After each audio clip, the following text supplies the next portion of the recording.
कल्याण डोंबिवलीमधलं राजकारण पाहून शिसारी आली, हे उद्गार आहेत मनसे प्रमुख राज ठाकरेंचे। बाळासाहेब ठाकरेंच्या जन्मशताब्दी निमित्त षण्मुखानंदमध्ये पार पडलेल्या कार्यक्रमात लवचिक राजकारणाची उद्विग्नता राज ठाकरेंनी बोलून दाखवली आहे। कार्यक्रमात पुन्हा एकदा मनसे प्रमुख राज ठाकरे आणि उद्धव ठाकरे एकाच व्यासपीठावर दिसले। यावेळी राज ठाकरेंनी आपल्या भाषणातून बाळासाहेबांच्या आठवणींना उजाळा दिलाय। तर आता बाळासाहेब असते तर आजची राजकीय परिस्थिती पाहून ते व्यथित झाले असते, अशी खंतही राज ठाकरे यांनी व्यक्त केली आहे। पाहूयात कालच्या या भाषणामध्ये राज ठाकरे नेमकं काय म्हणाले। पण आज महाराष्ट्राच्या आणि देशाची जी राजकीय परिस्थिती निर्माण झालेली आहे, म्हणजे गुलामांचा बाजार, आणि हे सगळं महाराष्ट्रामधलं सगळं चित्र पाहिल्यानंतर कुठेही जा तुम्ही,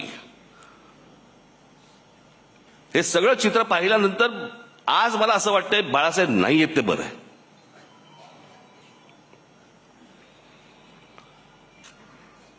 तो माणूस किती व्यथित झाला असता, त्या माणसाला काय त्रास झाला असता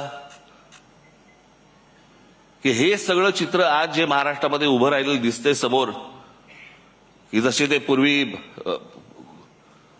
200 वर्षापूर्वी नाही का ते चावडीवरती उभे राहायचे आणि माणसांची लिलाव चालायचे, आज तसे महाराष्ट्रामध्ये लिलाव चालू आहेत। तुमच्या बाहेरच्या सगळ्या जिल्ह्यांमध्ये, कल्याण डोंबिवली असेल, इतर ठिकाणी माझं उद्धव ठाकरे आणि माझं संजय राऊतांशी बोलणं झालं, शिसारी आली, शिसारी।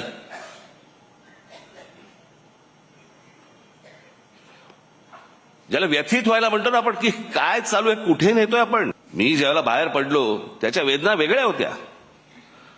माझ्यासाठी पक्ष सोडणं नव्हतं, माझ्यासाठी घर सोडणं होतं। पण त्या सगळ्या गोष्टीला आता एक 20 वर्षाचा काळ निघून गेलाय। अनेक गोष्टी मलाही उमजल्या, अनेक गोष्टी मला सोडून उद्धवनंही उमजल्या असतील, द्या सोडून ते। आता इथे बाळासाहेब असायला पाहिजे होते। पण आज महाराष्ट्राच्या आणि देशाची जी राजकीय परिस्थिती निर्माण झालेली आहे, म्हणजे गुलामांचा बाजार, आणि हे सगळं महाराष्ट्रामधलं सगळं चित्र पाहिल्यानंतर कुठेही जा तुम्ही, हे सगळं चित्र पाहिल्यानंतर आज मला असं वाटतंय बाळासाहेब नाही आहेत ते बरं आहे। एबीपी माझा, उघडा डोळे बघा नीट।